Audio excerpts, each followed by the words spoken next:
Governor Patrick Morrisey delivered his first State of the State address, laying out his agenda for the legislative session that opened today and updated West Virginians on the status of the state government.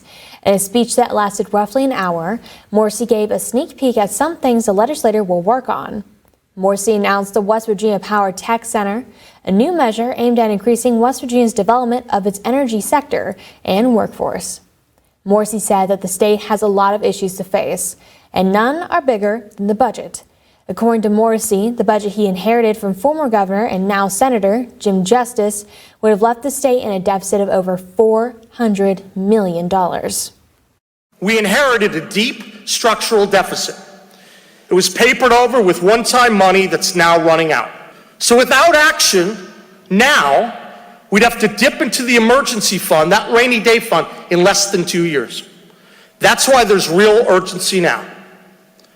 Tonight, I'm submitting the Mountain State Comeback Budget, a balanced budget which represents a down payment on a multi-year plan to solve our state's financial challenges. Morrisey said that much of the state's reserves are held in the rainy day fund, which should only be touched in a grave emergency, like a natural disaster or an economic depression. Morrisey also said that he wants to work to bring down the state income tax. In order to cut costs, he will consolidate multiple departments and combine the offices. He also said the legislature must work to find a solution to the PEIA, the insurance provider for West Virginians that will cost the state an additional $45 million and could see a 14% employee premium increase. Morrisey is also targeting the government red tape in hopes of speeding up business permitting and improving healthcare coverage by allowing more healthcare providers to open within the state. Morrisey also targeted diversity, equity, and inclusion practices and asked the legislature to pass the Riley-Gaines Act, a bill that would require facilities like locker rooms, bathrooms, and rape crisis centers to be based on biological sex. He concluded by talking about a Super Bowl commercial that featured the song Country Roads, saying that it represents the hope that West Virginians have. You see, to many around the country and the world, country roads is all that comes to mind when they think about our wild and wonderful state in the mountains. And that's a real shame.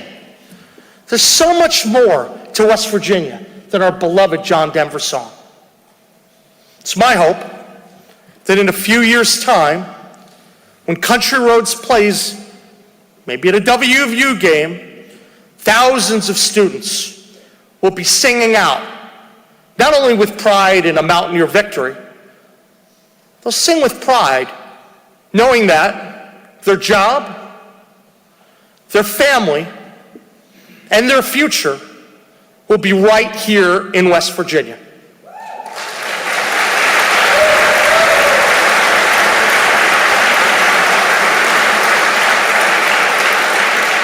Ladies and gentlemen, the Mountain State Comeback is here, and it starts right now.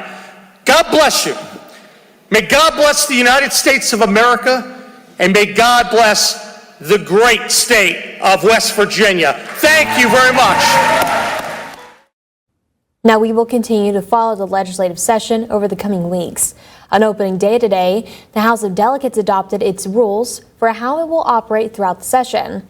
Meanwhile, the state Senate introduced nearly 300 new bills that were moved into committees for consideration. We have several new delegates and senators from our area, and one of them is Brian Helton, the senator representing parts of Fayette, Raleigh, and Wyoming counties. He is on several committees, including substance abuse and mental health disorder, transportation and infrastructure, energy, and government organization. Now, according to Helton, he is looking forward to the new agenda from our new governor, Patrick Morrisey, and ready to get involved in the process to make Southern West Virginia great again. As the senator from 9th District, I'm excited to get started, and I can't wait to serve because I think this year we see across our nation the political winds have started to shift, and I think it's time we brought back true conservatism to our government, and particularly in our state government right now more than ever, we need leaders who understand and share our West Virginia values. and more importantly, leaders who recognize those values are worth defending. I'm excited to be here to fight for West Virginians, to make sure in Southern West Virginia we get our seat at the table and we get our fair share. Helton says there's going to be a great working relationship between our legislator and the governor's office under Morrisey, a true conservative. We'll continue to track the legislative session and keep you updated for the next 60 days.